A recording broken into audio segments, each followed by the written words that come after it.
What happens when Hollywood's most legendary tough guy walks into a den of daytime television hosts who think they can push him around? Well, you're about to find out. And trust me, this is one confrontation you won't see coming. Clint Eastwood, the man who made careers out of staring down bad guys and delivering justice with a whisper, found himself face to face with Joy Behar in what started as a routine promotional appearance, but quickly spiraled into television chaos. Before we dive into this explosive encounter, make sure you hit that subscribe button and drop a comment below because this story is going to leave you speechless. The cameras rolled live, and Whoopi Goldberg smiled warmly at their guest. "Ladies and gentlemen, please welcome the legendary Clint Eastwood," she announced as the studio audience erupted in applause. Eastwood nodded politely as he settled into his chair, his weathered hands resting calmly on the armrests. "Thank you for having me," he said in that unmistakable growly voice. "So, Clint, tell us about your latest project," Whoopi continued, keeping things light and professional. "What drew you to this particular story?" "Well, it's about second chances," Eastwood replied thoughtfully. "Sometimes people deserve another shot at redemption, even when society has written them off." Sarah Haynes leaned forward with genuine interest. "That's such a beautiful theme. How do you choose which stories to tell at this stage in your incredible career?" "I look for truth," Eastwood answered simply. "Stories that say something real about the human condition. Hollywood's got enough fantasy." The conversation flowed naturally for several minutes, with Eastwood sharing insights about his directing process and working with actors. The studio audience was clearly captivated by his presence and wisdom. But Joy Behar had been unusually quiet, sitting back in her chair with a knowing smile. She had been waiting for her moment, and now she saw it. "Clint, can I ask you something?" Joy interjected, her tone shifting noticeably. "You talk about truth and redemption, but don't you think some of your past comments about certain political figures might contradict that message?" The temperature in the studio seemed to drop several degrees. Whoopi shot Joy a warning glance, but it was too late. Eastwood's eyes narrowed slightly as he turned to face Joy directly. "Which comments would those be, Joy?" "Oh, Joy said with false sweetness. "Your support for politicians who shall remain nameless, but who have made some pretty questionable statements about women and minorities." "I don't recall making any statements that disparaged women or minorities," Eastwood replied evenly, his voice carrying that familiar steel edge that movie audiences knew well. "But by association." Joy pressed on, clearly enjoying herself. "Don't you think your political endorsements send a message?" The other hosts exchanged uncomfortable glances. This wasn't the direction anyone had planned for the interview to go. East would lean back in his chair and fix Joy with a stare that could have frozen water. "Young lady, I've been in this business since before you were born. I've worked with people of every background, every political persuasion, and I judge them by their character, not their party affiliation." "Young lady," Joy's voice rose an octave. "Excuse me, but I think I have every right to ask tough questions of my guests. And I have every right not to answer gotcha questions from someone who's more interested in creating controversy than having a conversation." Eastwood shot back, his calm demeanor never wavering despite the edge in his voice. Joy's face flushed red. "Gotcha questions? I'm asking about your public statements, Clint. That's called journalism. Is that what we're calling it now?" Eastwood replied with a slight chuckle that somehow made the insult even more cutting. "In my day, journalism involved research and facts, not fishing expeditions." Whoopi tried to intervene. "Let's maybe get back to talking about your film, Clint." But Joy wasn't backing down. "No, I think this is important. You can't just come on television and expect softball questions when you've made controversial political statements such as—" Eastwood's voice remained steady, but his eyes had that dangerous glint that anyone who'd watched his movies would recognize. "Well, there was that whole empty chair thing," Joy said smugly, referring to a political convention appearance from years earlier. "You mean when I used a creative metaphor to make a point about political accountability?" Eastwood replied. "Yeah, I remember that. What about it? Don't you think it was a little, I don't know, unhinged?" Joy pressed, clearly thinking she had found her angle. The studio audience was dead silent now. Even the crew members had stopped moving, sensing that something significant was happening. Eastwood leaned forward slightly, his voice dropping to that whisper quiet tone that was somehow I'm more intimidating than shouting. Joy, let me ask you something. How many films have you made? What does that have to do with anything? Joy shot back defensively. Just answer the question.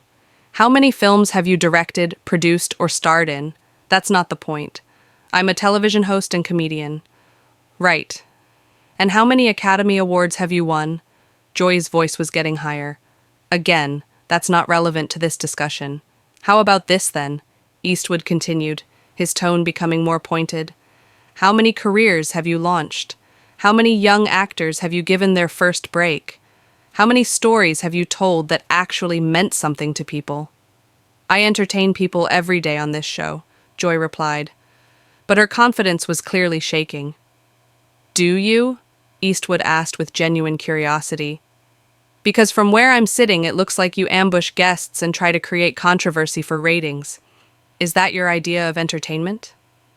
Sarah Haynes jumped in, trying to lighten the mood. Clint, your films have entertained millions of people around the world. What's been the most rewarding part of your career? But Eastwood wasn't ready to let Joy off the hook yet. You know what, Sarah? I'll answer that. The most rewarding part has been working with professionals. People who understand that respect is earned, not demanded.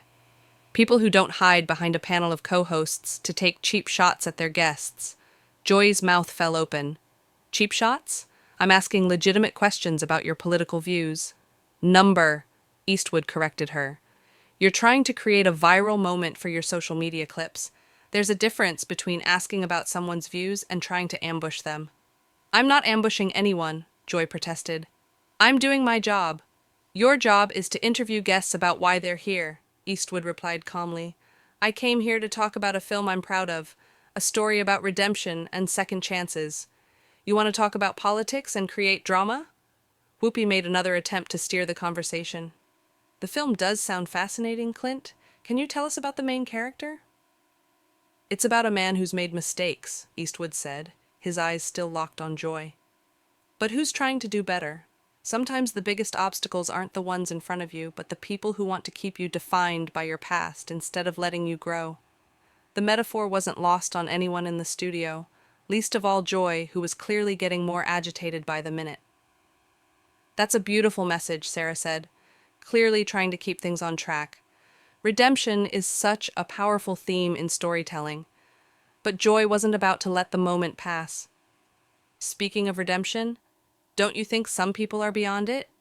I mean, when someone consistently supports divisive politics, at what point do we stop giving them chances?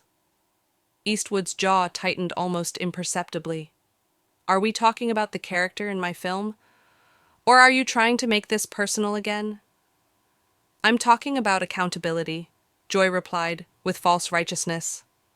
Public figures have a responsibility to their fans. Do they now? Eastwood's voice carried that dangerous quiet that anyone familiar with his movies would recognize. And what responsibility do television hosts have to their guests? To ask the tough questions that matter? Joy shot back immediately. No, Eastwood said firmly, to treat people with basic human decency, something you seem to have forgotten. The other hosts exchanged panicked glances. Whoopi was frantically trying to signal the producers, but Joy was too caught up in what she thought was her moment of triumph. Human decency? Joy laughed harshly.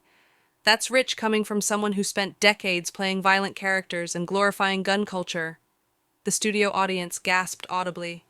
Even by the View standards, this was crossing a line. Eastwood sat back in his chair and studied Joy for a long moment, as if seeing her clearly for the first time. You know what your problem is, Joy? Enlighten me, she replied sarcastically. You think being loud makes you right. You think being confrontational makes you brave. But all it really makes you is a bully hiding behind a microphone. Excuse me? Joy's voice reached a pitch that made everyone in the studio W's.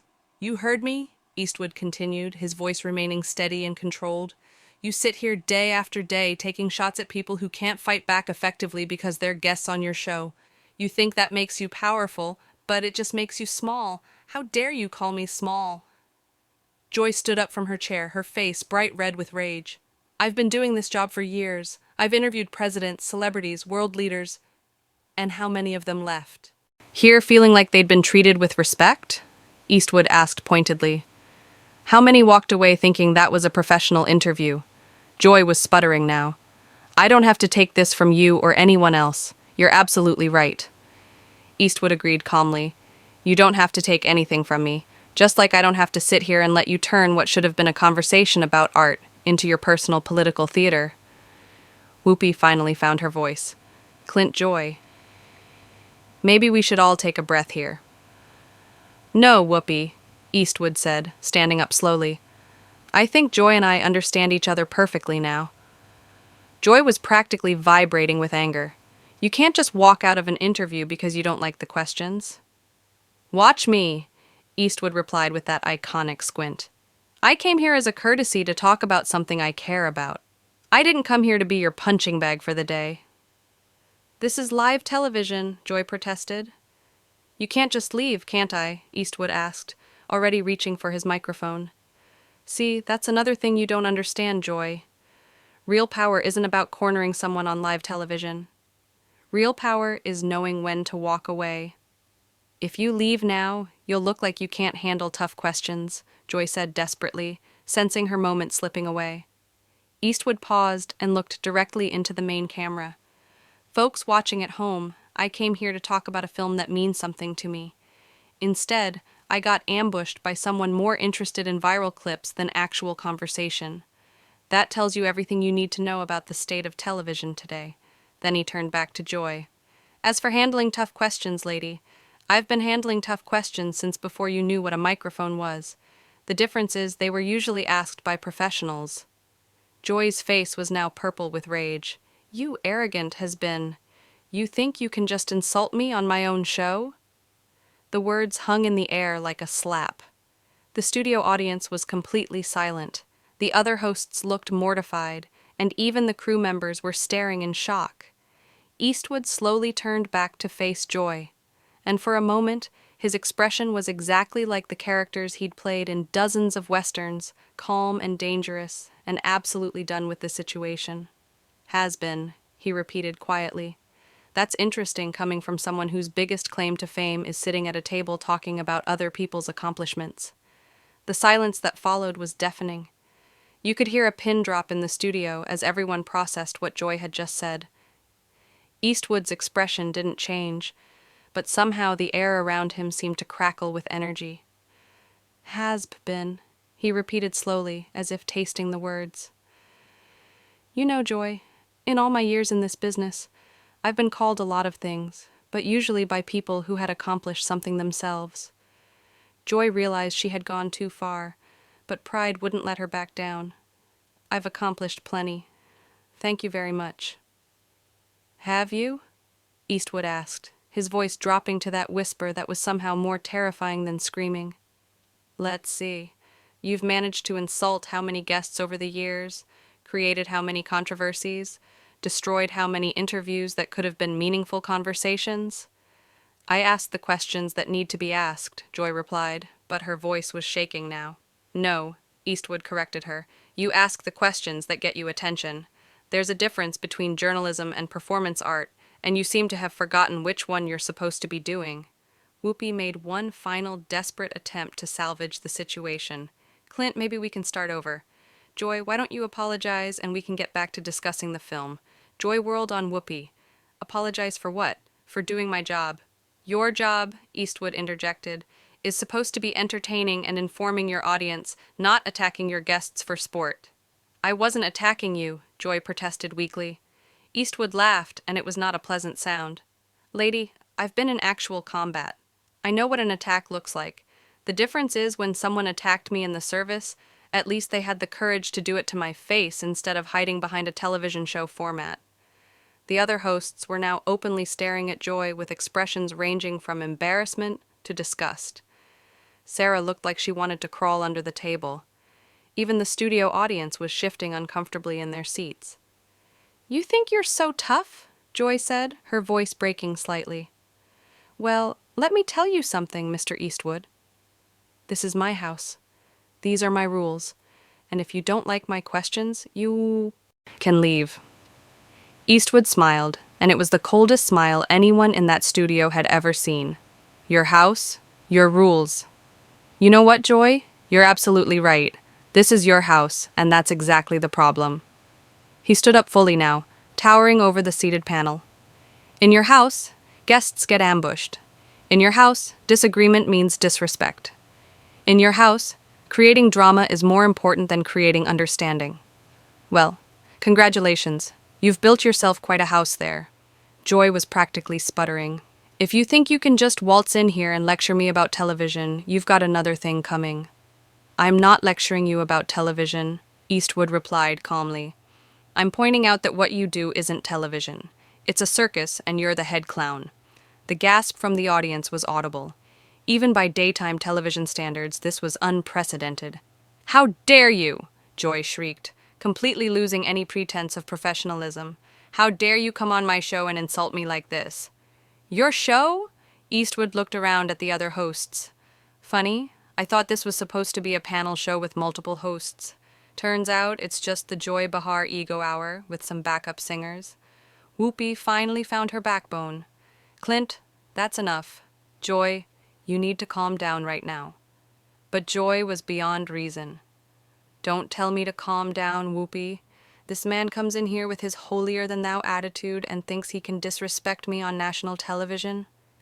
The only person who's shown disrespect here, Eastwood said quietly, is you. From the moment I sat down, you've been looking for a fight instead of having a conversation. I was doing my job, Joy repeated, but the words sounded hollow now. Number. Eastwood shook his head slowly. Your job would be asking me about my work, my process, maybe